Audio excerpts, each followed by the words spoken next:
Se de um lado, filmes de terror costumam ter como vilões alguns grandes cientistas, algumas vezes tentando dominar o mundo, e a gente pode pegar isso vindo de histórias como Frankenstein, né, onde inclusive o nome do livro é justamente do cientista maluco que quer criar uma criatura suprema e para isso acaba criando um ser que foge do controle, que é o monstro de Frankenstein.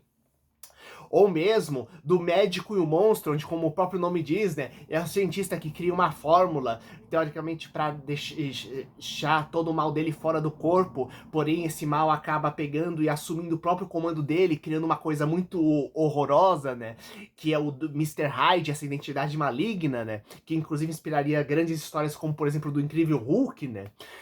Ou por outro lado, não é tão infrequente a gente ter muitas vezes grupos de jovens nada inteligentes fazendo umas grandes burradas, como inclusive fundamental para ocorrer um filme de terror.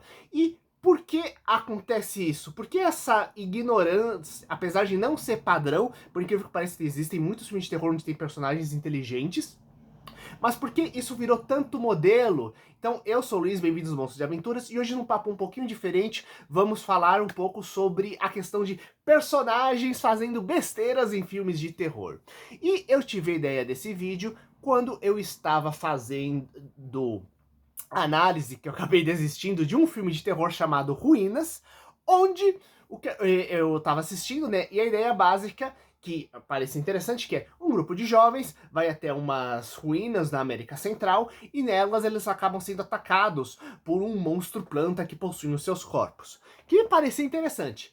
Porém, logo de cara, a gente tem os jovens pegando uma trilha que é totalmente não mapeada, logo sem segurança nenhuma, sem sinal de celular, provocando o pessoal nativo e ainda por cima tomando as piores atitudes possíveis quando estão dentro do templo antigo, sabe? Então, tanto que mesmo se não tivesse a criatura sobrenatural, provavelmente eles iriam acabar falecendo só por causa de acidentes em sequência dentro do templo, ou acidentes fatais, inclusive acontecendo brigas justamente com habitantes que não gostam de turistas lá no meio. Então, outro filme onde. Outro, inclusive um modelo onde ocorre isso muito com frequência, são filmes slashers, né? Que, lembrando, slashers como histórias de Jason, Sexta-feira 13, A Hora do Pesadelo. Então, muitas vezes temos personagens fazendo besteiras e o que acontece é que o vilão vai perseguindo eles, né? Justamente por entrar em locais onde nenhuma pessoa em sã consciência ia pegar e resolver pegar e ia entrar, né? Então, mas por que isso acontece com certa frequência? Em primeiro lugar, a gente tem que dividir por camadas as coisas. Nós, quando estamos assistindo um filme ou uma obra, normalmente a gente tá vendo mais do que o protagonista, inclusive porque, nós sabemos que é um filme de um determinado gênero, sendo romance, comédia, terror, etc. Então a gente já tem uma coisa natural de, tal coisas ruins vão acontecer em determinado momento. Então já temos um senso de alerta que é um pouco maior do que justamente os personagens do filme. E que muitas vezes os filmes, para pegar e aumentar esse suspense, acaba mostrando coisas sombrias ou ruins acontecendo nos fundos. Então, temos em parte acesso às informações do cenário que o protagonista não vê. Ele não sabe que ele está num filme de terror. Pelo menos na maioria das vezes. Existem algumas comédias de terror maravilhosas onde o cara sabe que está dentro de um filme que são bem interessantes também. Então, tem uma parte das vezes onde não é que o personagem ele é burro, ele não é muito inteligente. Na verdade, nós que temos um excesso de informações e naturalmente a gente tá torcendo pro personagem não fazer aquilo que vai pegar e entrar em contato justamente com a criatura, com o assassino ou com o monstro que tá lá dentro. Só que, porém, nós temos também uma outra camada que é o seguinte. Quando a gente pensa no arquétipo dos jovens fazendo besteira, existe um filme bem interessante chamado Ecologia do Delito, que eu cheguei a comentar aqui, que também veio com o nome de Bahia de Sangue ou Bahia Sangrenta. E nesse filme existe italiano, lá do finalzinho dos anos 70, nós temos justamente uma sequência específica onde um grupo de jovens vai para o meio do mato mato e invade uma casa de rico para poder pegar e se divertir. E o que acontece é que esse filme ficou extremamente famoso e esse é um filme que virou inspiração para vários filmes slashers. O filme Bahia Sangrenta, isso é apenas um trecho dele, né? Mas a ideia básica é que temos uma família rica cujo grande patriarca, cujo grande matriarca acaba morrendo, né? E existe uma briga interna pela posse justamente da Bahia, do terreno que fica à beira da água, né? E temos mais de um assassino pegando e eliminando justamente os herdeiros, né? E a grande disputa é quem são os assassinos, o que está acontecendo, né? Qual o objetivo de cada herdeiro. E esse filme ficou muito bem feito e acabou inspirando vários artistas mais pra frente. Então, posteriormente, vários filmes começaram a usar o arquétipo de casa abandonada no meio do mato, com um grupo de jovens indo lá e tendo algumas ideias não muito inteligentes. Afinal, ir para o meio do mato, numa cabana, que ninguém conhece direito, ou mesmo invadindo o local, o que significa que pode ter bandido, o que já não é uma atitude inteligente, porque podem ter bandidos lá dentro, você não sabe se tem um sistema de segurança, e de repente os donos da casa vão invadir e fazer coisas horríveis com você de repente, sabe? Então, a gente tem esse modelo que acabou se propagando, né? E com filmes bem feitinhos, que ficaram famosos por causa disso. Evil Dead, no qual, ao invés de ser um assassino, na verdade, a gente tem um livro das trevas que está escondido dentro do sótão, né? E que justamente o personagem mais estabanado e burro do grupo vai entrar lá dentro para ler. Nós temos o famoso Massacre da Serra Elétrica, que é um pessoal indo pro meio do nada, praticamente, e acabando sendo vítima justamente de uma família de assassinos. O Jason, no famoso Sexta-feira 13, né, que se passa justamente no acampamento em Crystal Lake, né, temos a ideia justamente de que é um local que todo mundo já avisa e fala que é amaldiçoado, pra ninguém ir lá, tudo mais. E o primeiro filme é um filme que tecnicamente ele é ok, porque as pessoas estão sendo contratadas para fazer um acampamento e tem um assassino lá dentro, não existe nenhuma burrice do pessoal. Posteriormente é que outras versões e começaram a pegar e colocar uns personagens não muito inteligentes. Mas por que também isso acontece com tanta frequência em outras obras?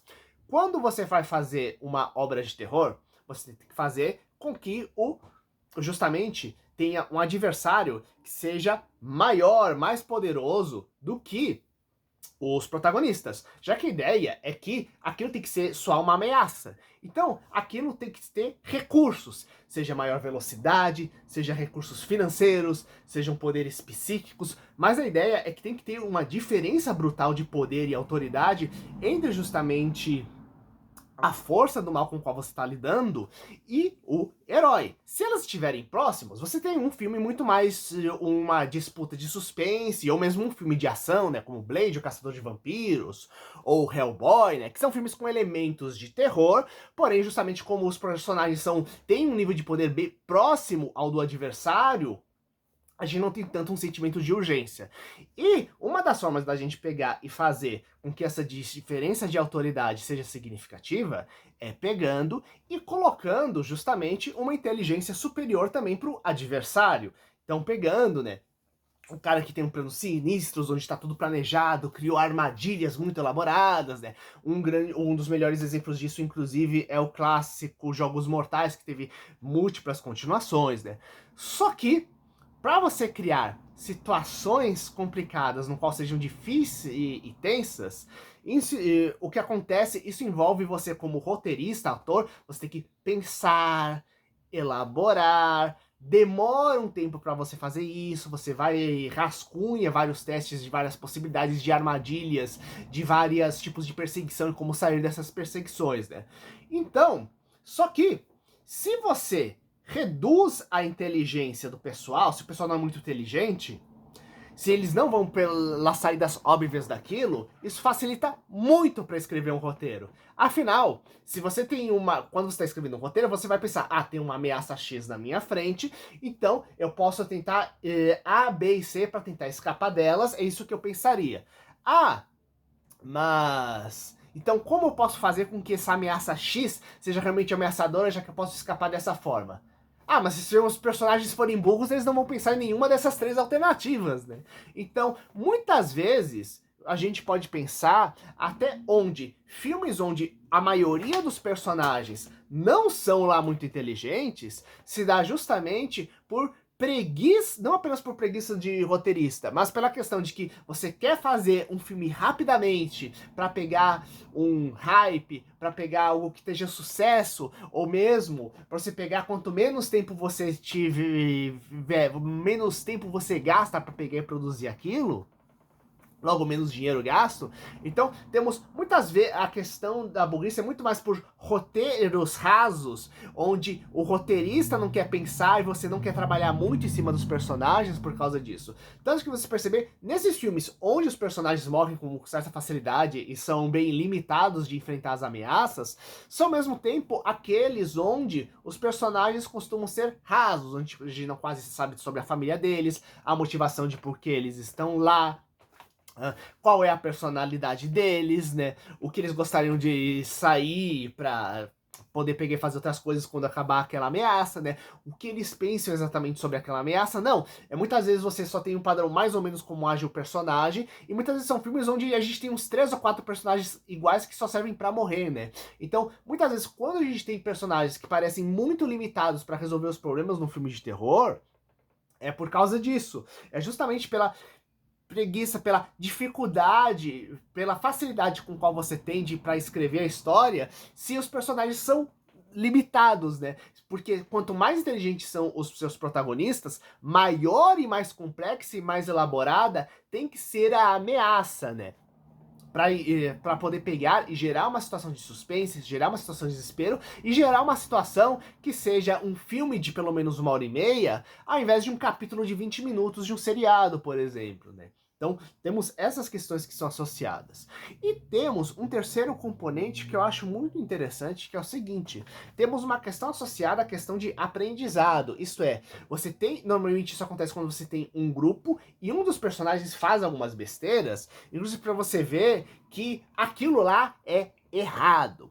No filme, por exemplo, do justamente o Abismo do Medo, nós temos os personagens que são extremamente inteligentes, elaborados, eles vão em aventuras à caverna há muito tempo, porém uma das personagens, ela tem um desejo tão forte de se mostrar maior do que as outras e de se mostrar para a melhor amiga o como ela é corajosa, que ela justamente faz burrice, justamente tomada pela emoção de pegar e impressionar os outros, sabe? Então é um aprendizado de justamente é um aprendizado justamente de que, olha, essa pessoa é errada porque ela tá fazendo isso, não façam esse tipo de besteira.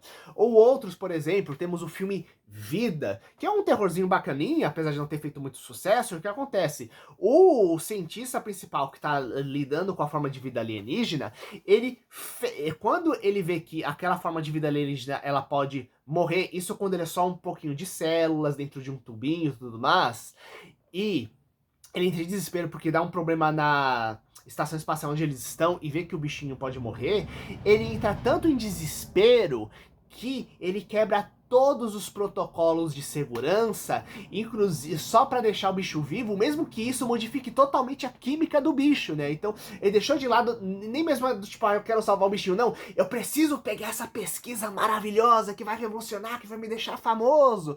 Tanto que ele pega e injeta eletricidade loucamente, sabe, no bicho, só para poder pegar e deixar ele continuar existindo e tendo quebrado justamente todos os protocolos de defesa lá dentro para conseguir pegar e interagir com o bicho para isso, sabe? Resultando na grande catástrofe do filme. Então, novamente, aqui temos o aprendizado da questão dos protocolos de segurança e não se deixar levar justamente pelos impulsos quando você tá numa situação de tensão e seguir os protocolos, sabe? Então, a gente tem esse tema de aprendizado. É tipo aquela coisa de Chapeuzinho Vermelho. Não vá pelo caminho X, onde pode ter o lobo, não fale com estranhos, sabe? Então, essa questão do aprendizado e que acontece de vez em quando no filme, então dá pra gente pensar em umas coisas interessantes associadas a isso. Então, podemos pensar justamente então nessas três camadas interessantes, né? Que algumas vezes a gente tem muito mais informação do que os personagens têm e por isso a gente acha que eles não são muito inteligentes, mas na verdade eles estão numa situação meio tensa, pessoas comuns lidando com situações muito extremas delas. Número 2, a preguiça de roteiro, já que quanto mais inteligente o personagem, mais elaborado você tem que ser a criatura. E se o personagem vocês deixarem bem burros e sem, ou mesmo com pouca ação, pouca atividade, pouco desenvolvimento, você não precisa ter muito trabalho para você fazer uma criatura ou situações de ameaça, porque tudo já vai ser ameaçador para eles, né? Então muitas vezes para aquelas coisas de produção em massa de filme, sem ter lá muita qualidade. E o terceiro, que é justamente quando existe uma lição de moral importante para pegar e ser trabalhada e dentro daquele filme, que é justamente quando temos aquela pessoa fazendo aquela besteira e algumas vezes com consequências trágicas, mostrando, olha, existe um limite que se você passar, vão ser muito trágico, então não faça isso, sabe? E eu quero saber, vocês, no caso do Ruínas, aparentemente era só, inclusive, era só um grupo fazendo muitas besteiras por causa de preguiça mesmo de aprendizado, né? E como eu falei, se algum filme faz sucesso seguindo alguma fórmula, em 2 tempos você ter vários filmes replicando aquela fórmula, mesmo a pessoa não sabendo exatamente como ela funciona. E quando isso acontece, a gente acaba indo justamente no famoso, justamente no negócio, na explicação do meio, que é como eu não sei exatamente como funciona essa fórmula, vou deixar do personagem sem muito desenvolvimento, só para o vilão poder pegar e matar geral, né, e criar situações de terror, né. E eu quero saber, quais filmes vocês já viram interessantes que trabalham essa questão da inteligência dos personagens, ou quais filmes vocês dizem, não, não assistam de jeito nenhum porque os personagens nos fazem muita besteira, só que não faz sentido? Coloque aqui embaixo, compartilhe com seus amigos, até o próximo vídeo, falou!